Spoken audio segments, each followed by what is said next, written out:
Entre Luanda e o Dubai, criou-se uma ponte aérea onde circularam bilhões de dólares de origem duvidosa.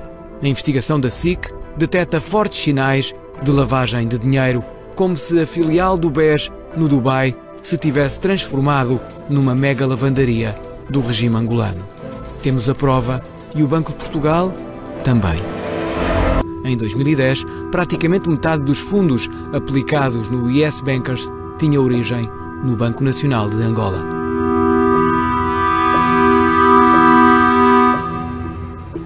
Em 2010, os 563 milhões de dólares do Banco Nacional de Angola, administrados pelo Yes Bankers Dubai, estavam aplicados na agência do BES em Londres. Estavam integralmente investidos em emissões de dívida, parte dela associada ao Grupo Espírito Santo.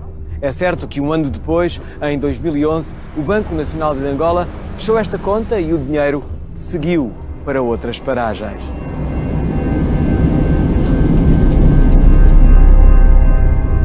Nesse mesmo ano, 2011, o principal cliente do Yes Bankers Dubai é de novo um angolano, o general Copelipa, com uma aplicação de quase 300 milhões de dólares.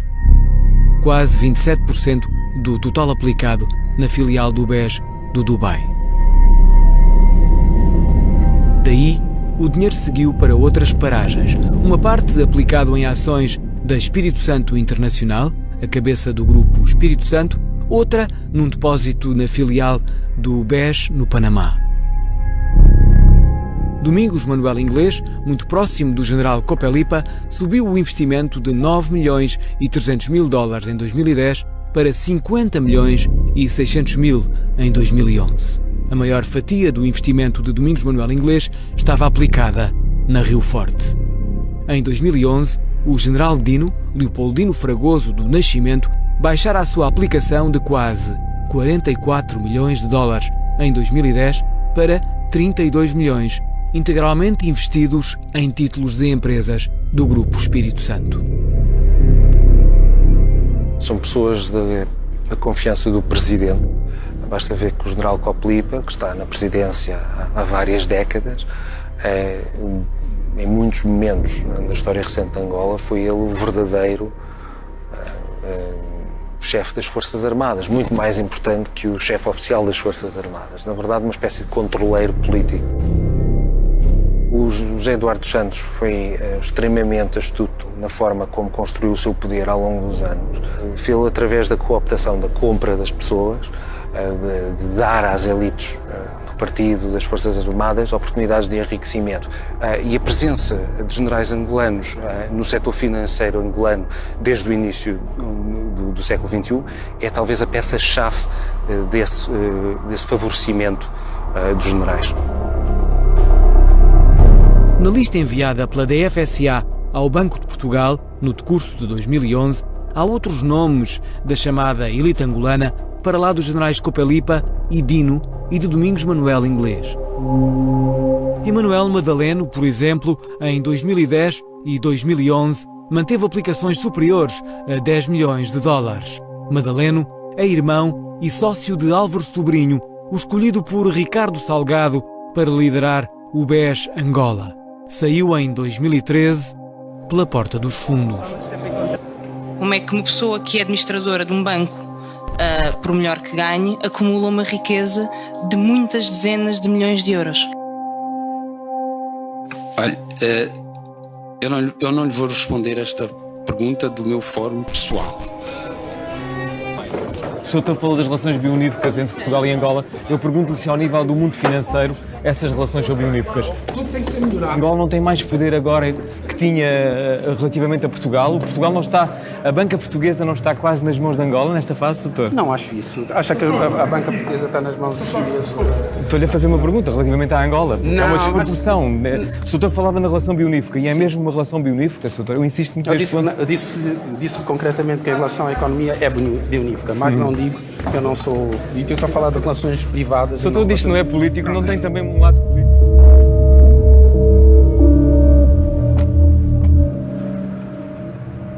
Se restabelecermos a ponte aérea entre Angola e o Dubai, os milhões milagrosamente desaparecidos nos tempos em que Álvaro Sobrinho geria o BESA podem, afinal, começar a deixar rasto.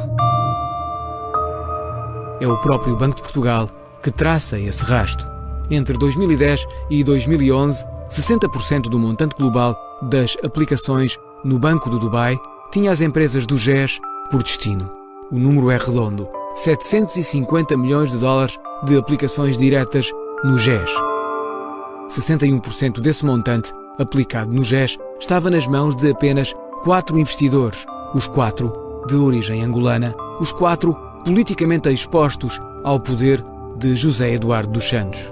Ou seja, entre 2010 e 2011, o regime angolano fez circular pelas contas do Yes Bankers Dubai 500 milhões de dólares, que seguiram diretos para o Grupo Espírito Santo.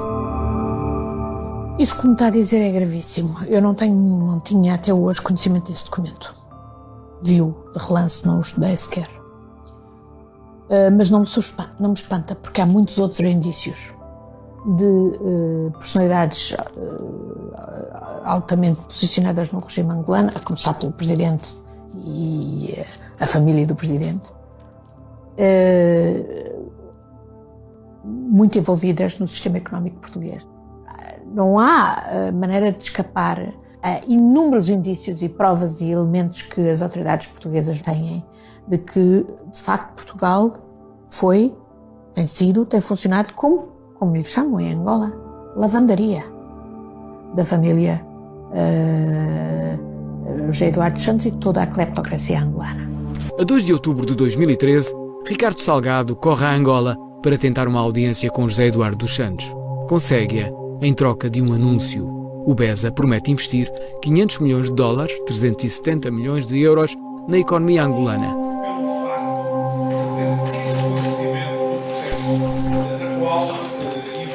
Só no decurso da Comissão Parlamentar de Inquérito, o administrador que Ricardo Salgado quis que lhe sucedesse reconheceu que o objetivo desse encontro foi, afinal, comprometer José Eduardo dos Santos.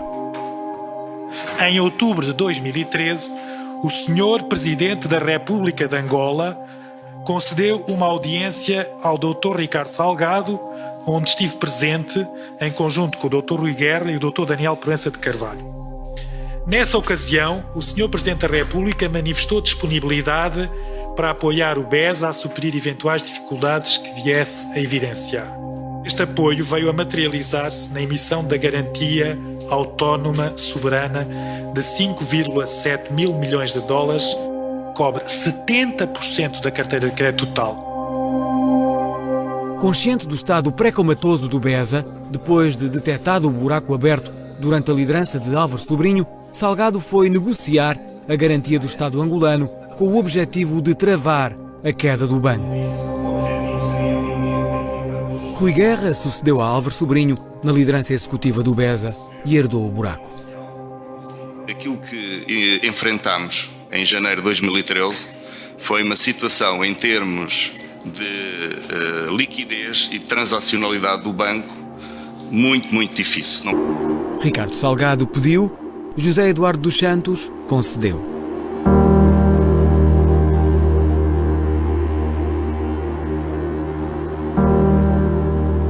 Os factos começam a encaixar neste puzzle complexo. O papel que o Yes Bankers Dubai verdadeiramente representou no escândalo BES serve-nos de guião ao óbvio.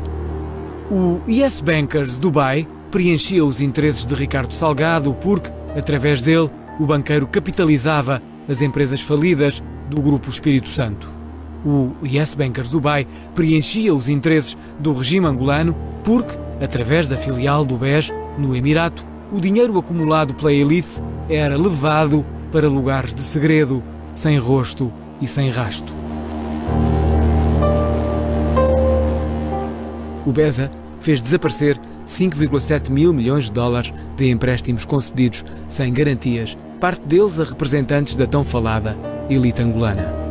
Neste esquema de favores financeiros, opacos, que não poderia cessar, a garantia bancária, curiosamente de 5,7 mil milhões de dólares, é apenas uma consequência. Chegou o tempo das coincidências. Buraco do Beza, revelado em junho de 2014, 5,7 mil milhões de dólares. Garantia bancária do Estado angolano negociada em outubro de 2013 para aguentar o Beza e despachada por José Eduardo dos Santos no último dia de 2013, 5,7 mil milhões de dólares. Neste desfile de coincidências, sublinhamos a última. No último balanço, o BES, o Banco Mau, já em processo de liquidação, apresenta um capital próprio negativo de 5.287 milhões de euros. Feita a conversão em dólares, a moeda que temos estado a usar nestas coincidências, a famosa cifra dos 5,7 mil milhões de dólares surge de novo, quase a papel químico. Esta coincidência no topo do bolo transporta a óbvia conclusão. Se o governo angolano não tivesse retirado a garantia bancária, o BES teria escapado ao terremoto provocado pela contaminação da área financeira pela não financeira. E o escândalo, na sua dimensão plena, que hoje conhecemos, ficaria certamente encoberto mais uns tempos. O Dubai é a amostra que permite perceber o esquema que a administração de Ricardo Salgado usou para alimentar as sedentas empresas do Grupo Espírito Santo. A 14 de junho de 2012, o Banco de Portugal nem hesita na conclusão.